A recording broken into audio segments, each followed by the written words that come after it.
Good morning. Welcome to another lesson of physics. What are we going to see today? We are going to see how to read a micrometer screw gauge and also a vernier caliper. Now, I know it's a little tricky or confusing for students who have just been introduced to these instruments. I'll try my best to help you, relate both or compare both and read it so that you can avoid little confusions here and there. And I'm pretty sure at the end of the video you'll be in a better position to read it much more accurately. Yeah, I'll just show you how a screw gauge and a vernier caliper would look like for those of you who have not yet had a chance to use it in a laboratory. Now this is a vernier caliper. Sorry, it's actually the light is reflecting, and this is a micrometer screw gauge.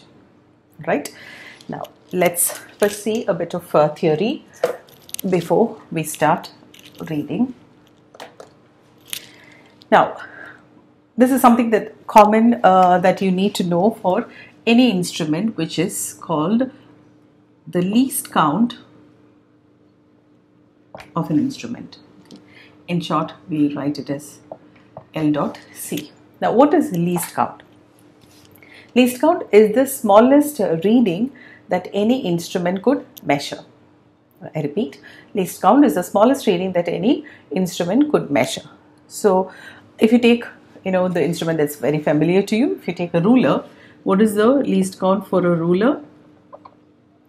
Now, if it is in millimeters, if you're saying, it will be in 1 millimeter, right? Or in 0.1 centimeters.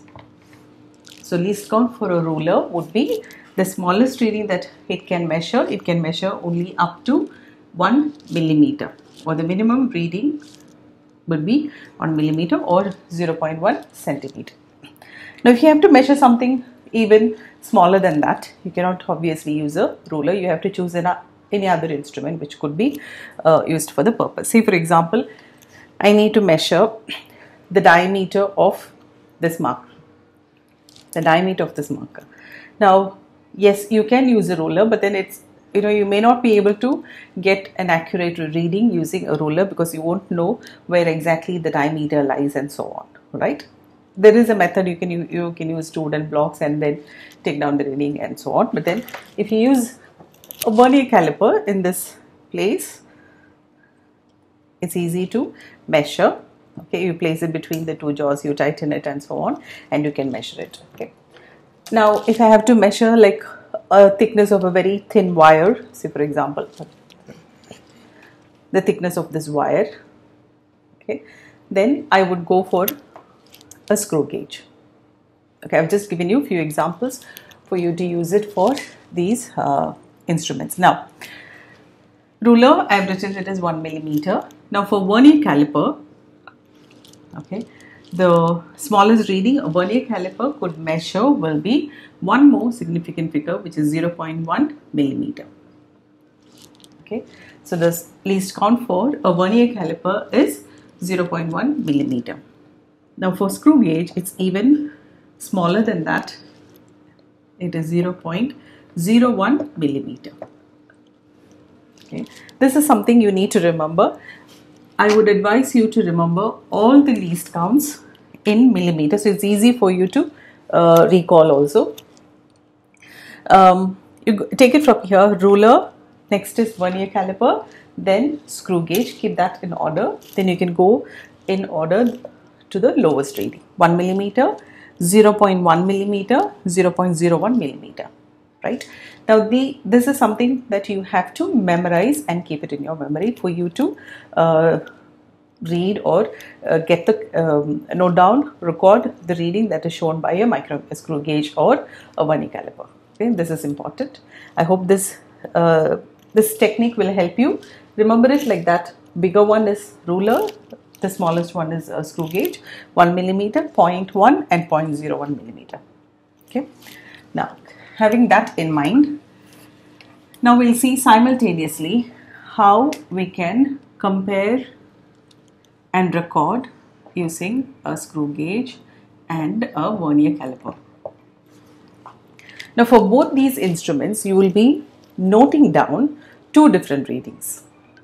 I repeat, for both the instruments, you will be recording two different readings. All right. Now, first one, we'll generally call it as, the main scale reading. Okay. First reading is the main scale reading. The second reading is something called as coincidence. Okay. Actually, I'm not going to the technical terms that may confuse you. Right now, just remember two readings you have to take down from both these instruments. One is a Vernier scale reading. Second one is a coincidence. All right. First, we'll see in a Vernier scale, which is your main scale and which is the coincidence. Now, as I told you, if I have to measure the diameter of the marker, you place it between these two jaws. You can adjust it by moving the sliding contact back and forth. Adjust it if you're actually performing the practicals. So you place it like this. Actually, this screw above here is given for you to tighten it. Okay, and then you can remove the object and conveniently record the reading. So you're not going to tamper it later. That's the purpose for the screw here. As I said, you can move the sliding contact, adjust it between the jaws. You place the object, then you can remove the object, tighten the screw, remove the object and conveniently take it. Now, what is the main scale reading? I'll bring it closer to you. Okay, main scale reading is the reading that is just before the zero. Actually, you can see on this sliding contact here, there are some divisions, that is from 0 to 10. Some divisions are here, and you've got the scale that is inside. Actually, the scale which is very similar to the meter rule or a ruler, that's your main scale reading, right? Now here on this sliding contact at the bottom part, you see few divisions that will come to that later. Okay. Now the reading just before the starting of these divisions is your main scale reading. Okay. The reading just before the coincidence reading is your main scale reading. Okay. Let me read what it is. It is actually 2.1. Now that reading is 2.1. You can see it closely. Okay, it's actually between 2.1 and 2.2. You should not take the reading that is after the first reading. You should take the reading before. So it is 2.1 is your main scale reading in the Vernier caliper. So I'm writing it as short form. Main scale reading is equal to 2.1. Now what's a unit here? That's very important. You have to write the correct unit, otherwise you will go wrong in your calculations. Now 2.1, I told you this is like, see here, it's marked in centimeters. So this main scale, actually it is very similar to a ruler. So this is in centimeters. I would advise you to convert this to millimeters, because the least count you have remembered it in millimeters. So what will this be in millimeters? You multiply it by 10, so you'll come to 21 millimeters. Correct? 21 millimeters is the main scale reading.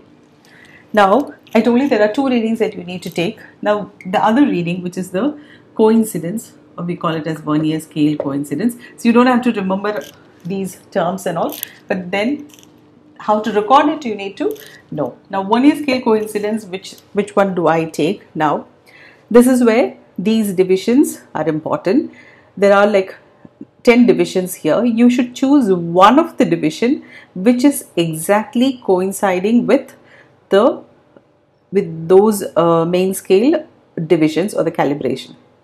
I repeat, you will choose one from here which is perfectly matching or coinciding with the reading that is underneath on the main scale. Okay, I will first read which one is it, then I'll show you a zoom up.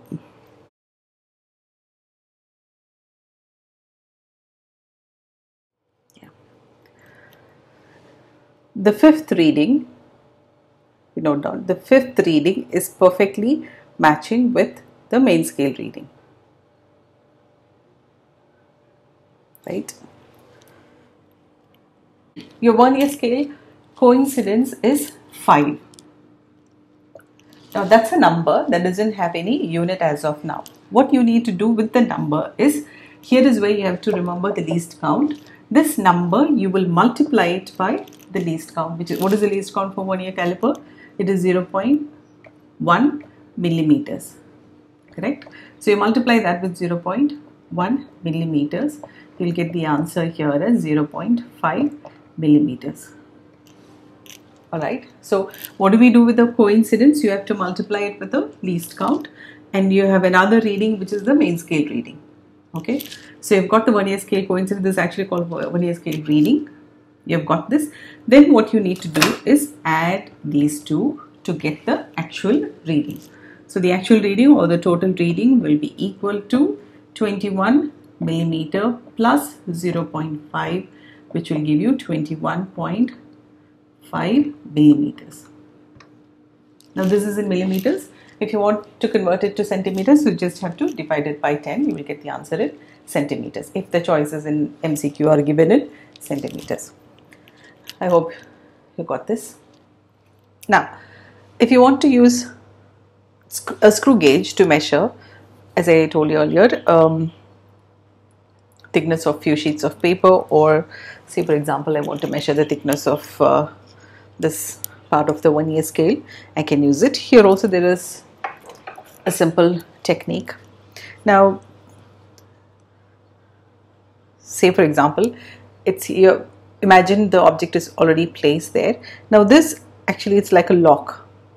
Okay, you can lock with this and then remove the object and take it, you know, closer to your eye level and so on, and you can conveniently take down the reading. That's one tip for you. Now here, as I told you, I'm just going to release it because I want to show you something. Now here, as I turn this, you can see some readings written here inside cylinder, and outside cylinder also there are some readings calibrated or marked. Can you see them? The reading inside, there is one reading inside. See, it's only this one. If you turn to the other side, it's not there. Okay, the inner cylinder has got a reading, and also the outer cylinder has got readings around the rim of it. Okay, now the inner reading is called, or you can relate that with the main scale reading as in a Vernier caliper.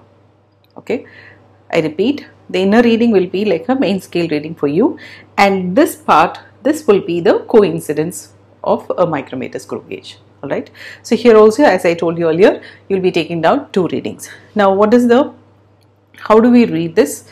Now, again, I'll bring it closer to you. Actually, the reading that is shown there is in millimeters already. That 5 represents 5 millimeter. Okay, so each division above the midline, each division stands for 1 millimeter. Okay, now the reading below here, actually the 1 millimeter is further divided into half. So the reading below is 0.5 millimeter. I repeat, the reading above, that is 0 to 5, it is 1 millimeter. Certain screw gauges will have only the top portion, you may not find the bottom portion. Now here the top one has got 1 millimeter, bottom one is 0.5 millimeter. Alright, now here, let me read. So 5, 6, 7, 8. Okay. You can see now 8.5 is the reading on the inner scale, the main scale.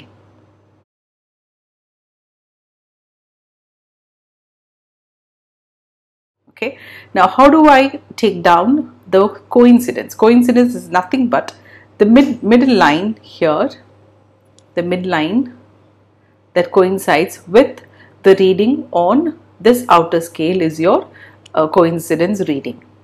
Okay, now here it is 15, 16, 17, 18, 19. 19 is the coincidence.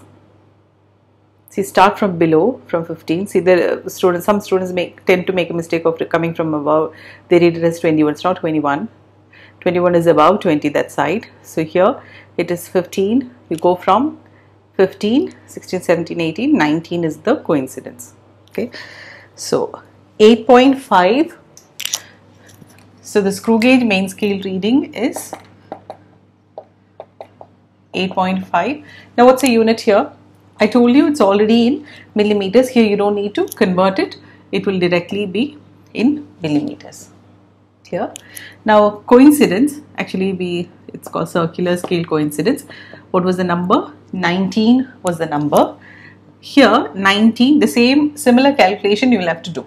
Coincidence multiplied by the least count. Now what was the least count for screw gauge? We saw 0.01 millimeters. Right? So 19 into 0.01 will give you 0.19 millimeters. Right? Here both are in millimeters. In this calculation, again it's similar to that. So 8.5 plus 0.19, you will get 8.69 millimeters. So the answer to this is 8.69 millimeters. This is how you proceed in measuring both these instruments. Now, I've just shown you one example. What I would advise you to do is, if you have these instruments in the laboratory, if you have access to it, just go practice a couple of calculations. I'm sure it will only if you practice a couple of questions, or if you go practically and do it, you will be able to do it correctly without any mistakes. Now here I've just given you two simple techniques. One is, what are the things that you have to remember? Least count you must remember in the same order that I've told you. Second, compare the calculations. Right? Both you'll have to take two readings. One is a main scale reading, the other is a coincidence reading. Now main scale reading, try to write it in millimeters. Be consistent with the unit, because if you go wrong with the unit, then you will mess up with the calculations. Okay, so see that you're writing all these values in appropriate units. So here first you convert it to millimeters. Then coincidence, it is just a number. That number you have to multiply with the least count to get the reading. Okay, so 5 into 0.1 is the least count here. Here 19 was the coincidence number and 0.01 is the least count. Then take the value, then add the two readings. Okay, I hope you will remember the similarities and also the differences, and yeah, hopefully calculate it and get the right answer. In your textbook, if you're IGCSE student, in your textbook, I think in chapter 1 there are a couple of examples that I explained with pictures, and a couple of questions answered at the questions in end of chapter questions are there. You can practice that. Right? All the best. See you in the next video. Bye.